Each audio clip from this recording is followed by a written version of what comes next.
පහුගිය අයවැයෙන් මැතිවරණ සඳහා මුදල් වෙන් කරා පළාත් மாகாண சபை தேர்தல்களை நடத்தும் நோக்கில் கடந்த வரவு செலவு திட்டத்தில் தேர்தலுக்காக நாங்கள் பணம் ஒதுக்கினோம். ஆனால் அந்த சூழ்நிலையில்தான் டித்வா புயல் வந்தது என்பது உங்கள் அனைவருக்கும் தெரியும். ஒதுக்கப்பட்ட பணம் அவ்வாறு இருக்கும்போது டித்வாவுக்கு 500 பில்லியன் ரூபாவை நாங்கள் ஒதுக்க வேண்டியிருந்தது. அதாவது டித்வாவுக்காக 5000 கோடி ரூபாய் அந்த பணம் தேர்தலுக்கு ஒதுக்கியிருந்த பணம். ஆகவே இவ்வருடம் எம்மால் தேர்தலை நடத்த முடியாது. இப்போது புதிய பிரச்சனையும் எழுந்துள்ளது. சட்ட ரீதியிலான பிரச்சனை ஒன்றும் தோன்றியுள்ளது.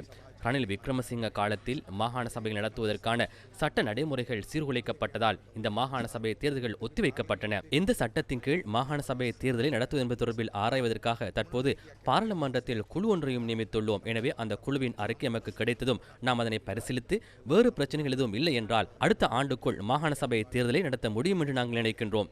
எங்களுக்கு இந்தியாவிடமிருந்து எந்த அழுத்தமும் இல்லை. ஏனென்றால் இந்தியாவுக்கும் இலங்கைக்கும் இடையில், அதாவது இந்திய அரசாங்கத்துக்கும் எமது அரசாங்கத்துக்கும் இடையில் நல்ல உறவு உள்ளது.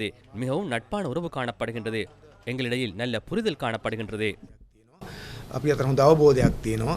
வடக்கு மாகாணத்தில் படையினர் வசமுள்ள காணிகளை விடுவிப்பது குறித்தும் அவர் இதன்போது கருத்துரைத்தார். දේශපාලන අරමුණු වලින් බලන්නේ නැතුව අවංකව බලනවා නම් அரசியல் உள்நோக்கங்கள் இல்லாமல் நேர்மையாக பார்த்தால் கடந்த 1.5 வருடங்களில் நாங்கள் பல இராணுவ முகாம்களை அகற்றி வடக்கு மாகாணத்தில் பெருமளவிலான காணிகளை விடுவித்துள்ளோம். மூடப்பட்டிருந்த வீதிகளை திறந்துள்ளோம். மேலும் பல காணிகளை நாங்கள் அடையாளம் கண்டுள்ளோம். இப்போது அவற்றை பற்றி நாங்கள் கலந்துரையாடி வருகின்றோம்.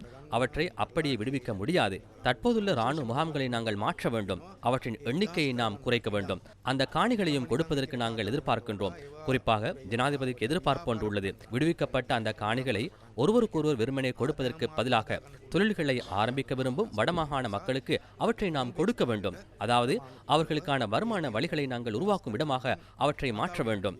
எனவே வாக்குறுதி அளித்ததும்படி அந்த காணிகளை நாங்கள் படிப்படியாக விடுவித்து வருகின்றோம். மேலும் மக்களின் காணிகளை மக்களுக்கே கொடுப்பதற்காக முயற்சித்து வருகின்றோம். சிலர் வருத்தத்தில் உள்ளமை எமக்கு நன்கு தெரியும். சிலர் அர்த்தமற்ற போராட்டங்களை உருவாக்குகின்றார்கள். எனவே நாங்கள் அதை பற்றி கவலைப்படுவதில்லை. எங்கள் அரசாங்கம் மக்களுக்கு அளித்த வாக்குறுதிகளை நிறைவேற்றுவதன் மூலம் மக்களின் நம்பிக்கையை பெற்ற ஒரு அரசாங்கமாகும். குறிப்பாக வடக்கு மாகாண மக்களின் நம்பிக்கையை பெற்ற ஒரு அரசாங்கமாகும். ஆகவே அந்த நம்பிக்கையை விரும்பாத தோற்கடிக்கப்பட்ட சக்திகளின் பல்வேறு முயற்சிகளையும் பலவிதமான பொய் பிரச்சாரங்களையும் மீறி நாங்கள் வாக்குறுதி அளித்தபடி இவற்றை அனைத்தையும் செய்து மக்களுக்கு காணிகளையும் வழங்கி வருகின்றோம். மக்களின் தொழில்துறையை வலுப்படுத்தவும் நாங்கள் உதவுகின்றோம். அது மட்டுமின்றி வீடுகளை கட்டுவதற்கு மற்றும் கிராமப்புற வீதிகளை செப்பனிடுவதற்கான வேலைகளையும் திட்டமிட்டு வருகின்றோம். இந்த வரவு செலவு திட்டத்தில் அவற்றுக்கு நிதி ஒதுக்கப்பட்டுள்ளது. எதிர்காலத்தில் அவை முன்னெடுக்கப்படும். මුදල් වෙන් කරලා තියෙනවා. ඒ ටික කරන ඉස්සරහට